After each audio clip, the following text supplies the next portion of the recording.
So now that our scene's ready, let's go ahead and set some keyframes. On frame 1, I'm going to select the control, and it's important to remember that this is the only thing I'm really going to have to animate is this ball control object. So I can hit S, and I get keyframes on my translates, rotates, scales, squash and stretch, and my roll options. So this is the point at which the ball will be on the ground. I then can go out a little ways, let's say 12 frames, and I can hit S again. I currently have auto key turned on, so that means I can move my object up in the air and I will automatically get that keyframe. Now if I want this frame from frame 1 back on frame 24, I can right click, hit copy, and then right click and do paste, paste.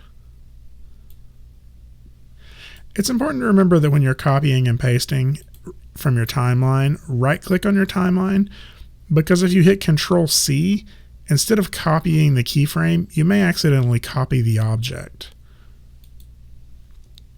So now I have a single bounce.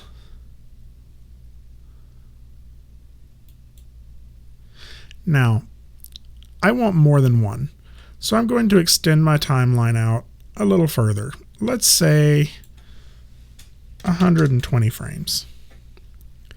And now I can copy this entire section, right click, copy, and of course I can paste that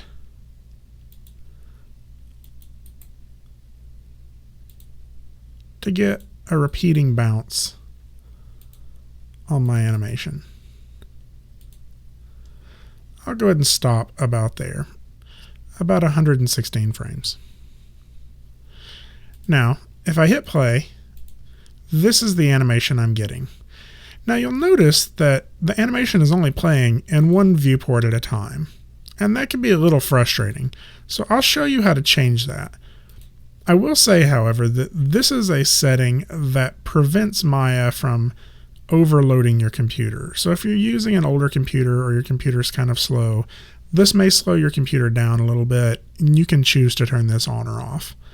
If we go to Windows, Settings and Preferences, Preferences, if I go to Time Slider, you'll see that if I scroll down a little, I have this option for updating the view. And currently, it's just set to active. I'm going to set that to all. And when I hit save, now when I hit play, it will play back in both of my views at the same time. So let's look at our curve. We've already kind of talked about this. We currently have a translate Y curve, and in the previous few videos we talked about how to make this look like it was bouncing. We can do this by breaking these tangents. Before I do that, I want to set all of my tangents to weighted tangents, just because that gives me more options on how to edit those tangents. So if I select all of my channels and go to Curves, Weighted Tangents, now they'll all be set to weighted tangents. Now I can adjust my translate Y at the point at which it contacts the ground. I can set these to broken tangents and adjust these one at a time to get a more realistic looking bounce. Again, I'm going to try to angle these to be a little bit more like a bell curve rather than a sine wave.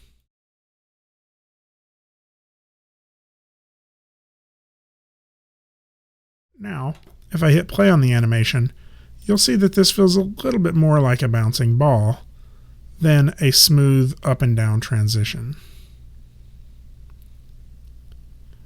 However, this bouncing ball is kind of defying physics a little bit. As you can see, it bounces the same height every time.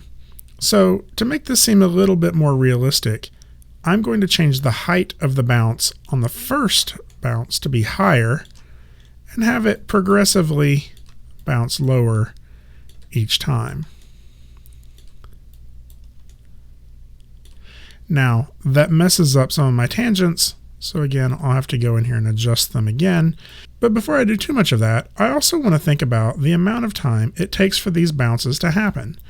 If my ball is only bouncing halfway up the screen, that bounce would not take nearly as long as these first few bounces when the ball is bouncing way up in the air.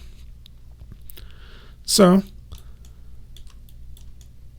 that means that some of these keyframes are too far apart. So I'm going to go ahead and scale some of these a little closer to make these bounces faster.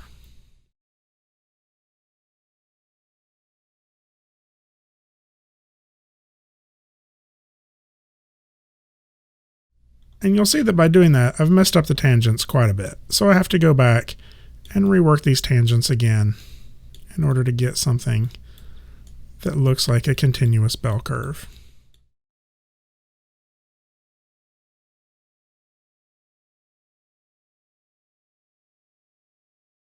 Now, if I play back this animation,